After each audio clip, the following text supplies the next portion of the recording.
सूरत break. एक शादीशुदा महिला को सोशल मीडिया के जरिए दोस्त बनाना भारी पड़ गया। एक युवक ने उसका नूड वीडियो रिकॉर्ड करके उससे ब्लैकमेल किया। महिला इतनी परेशान हो गई कि उसने सुसाइड भी कर लिया।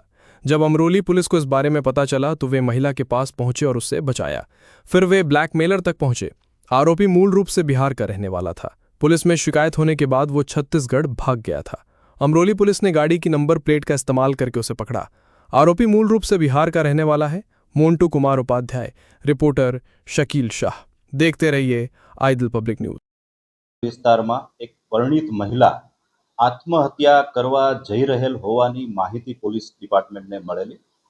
અમરોલી પોલીસની સંવેદનશીલ અભિગમ સાથે તાત્કાલિક મહિલા સુધી પહોંચી તેનું કાઉન્સેલિંગ શરૂ કરવામાં આવેલું અને આત્મહત્યા જેવું આત્યંતિક પગલું ન ભરે તે માટે તેણીને સમજાવી અને ખૂબ જ સંવેદનશીલ રીતે તેનું કાઉન્સેલિંગ કરવામાં આવેલું.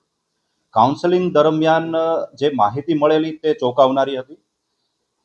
જે પરિણીત મહિલા છે તેને બિહારના સિવાનના એક મોન્ટુ ઉપાધ્યાય નામના વ્યક્તિ સાથે ઇન્સ્ટાગ્રામ પર પરિચય થયેલો અને ઇન્સ્ટાગ્રામ પર મહિલાને ફોસલાવીને કેટલાક અભદ્ર વિડીયોનું સ્ક્રીન રેકોર્ડિંગ તેના દ્વારા કરી લેવામાં આવેલું અને આ રેકોર્ડિંગને તેના સગાવાલા અને પતિ સુધી પહોંચાડી અને આ મહિલા પાસેથી અન્ય માગણીઓ તેના દ્વારા શરૂ કરવામાં આવેલી.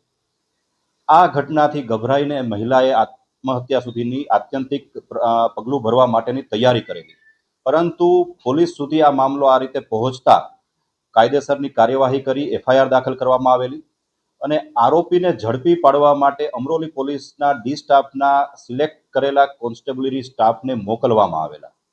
શરૂઆતમાં બિહારમાં સિવાન ખાતે અને તેની આસપાસના સ્થળે અમરોલી પોલીસની ટીમ દ્વારા તપાસ કરવામાં આવેલી.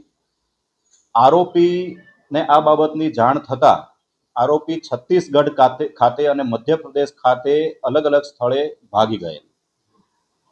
અમરોલી પોલીસની આ ટીમ દ્વારા છત્તીસગઢના એક વિસ્તારમાં આરોપી હોવાની માહિતી મળતા ત્યાં વેશપલટો કરી એક તળાવના કાંઠે 4 દિવસ સુધી વેશપલટો કરી અને પડ્યા પાથર્યા રહેલા અને હ્યુમન ઇન્ટેલિજન્સ અને ટેકનિકલ સર્વેલન્સના કોમ્બિનેશનના આધારે આરોપીની ધરપકડ કરેલ છે.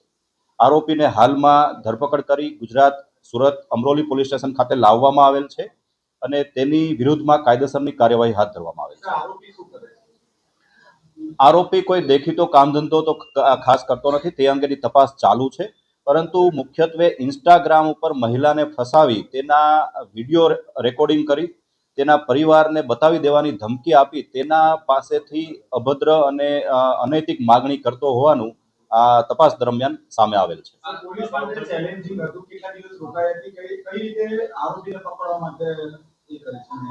જ્યારે પોલીસ સામે સમગ્ર મામલો આવેલો ત્યારે ઘટનાની ગંભીરતા અને સંવેદનશીલતાને ધ્યાનમાં રાખી આરોપીને કોઈ પણ સંજોગોમાં પકડી પાડવા માટે કટિબદ્ધ થયેલા.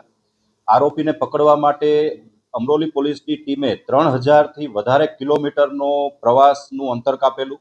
આ ઉપરાંત અલગ અલગ બિહાર, મધ્યપ્રદેશ તેમજ છત્તીસગઢના અલગ અલગ વિસ્તારોમાં બાતમીના આધારે પહોંચી વેશપલટો કરી અને કામગીરી કરેલી અને અંતિમ છત્તીસગઢમાં આવેલા એક વિસ્તારના તળાવ પાસે 4 દિવસ સુધી ગુપ્ત વેશે રહીને આરોપીનું પગેરું મેળવી આરોપીની ધરપકડ કરવામાં આવેલ છે. સર, પોલીસને કેવી રીતે ખબર પડી કે આ મહિલા આત્મહત્યા કરવા જઈ રહી છે?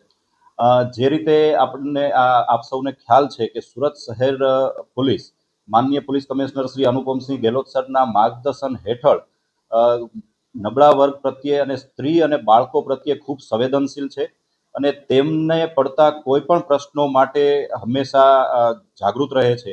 આ જ અભિયાનના ભાગરૂપે પોલીસના બાતમીદાર દ્વારા કે જે આ મહિલાના પરિવારની નજીકમાં રહેતા હતા તેના દ્વારા અમરોલી પોલીસના ડી સ્ટાફના એક કોન્સ્ટેબલને આ બાબતની જાણ કરવામાં આવેલી કે આ પ્રકારની એક ઘટના મહિલા પોતાના પરિવારથી અસંતુષ્ટ થઈ અથવા કોઈ પણ અન્ય કારણથી આત્મહત્યા કરવા માટે જઈ રહેલ છે.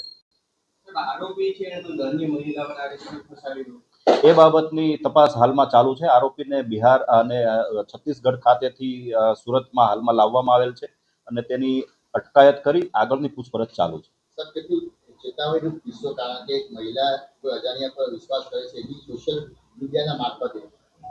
આ એક ખૂબ જ ચોંકાવનારો કિસ્સો પણ કહી શકાય અને આ બાબતમાં તમામ લોકોએ, ખાસ કરીને મહિલાઓ તથા બાળકોએ પણ ખૂબ સાવચેતી રૂપ સોશિયલ મીડિયાનો ઉપયોગ કરવો જરૂરી છે. તે અંગે પણ આ કિસ્સો એક ધ્યાનાકર્ષક કહી શકાય.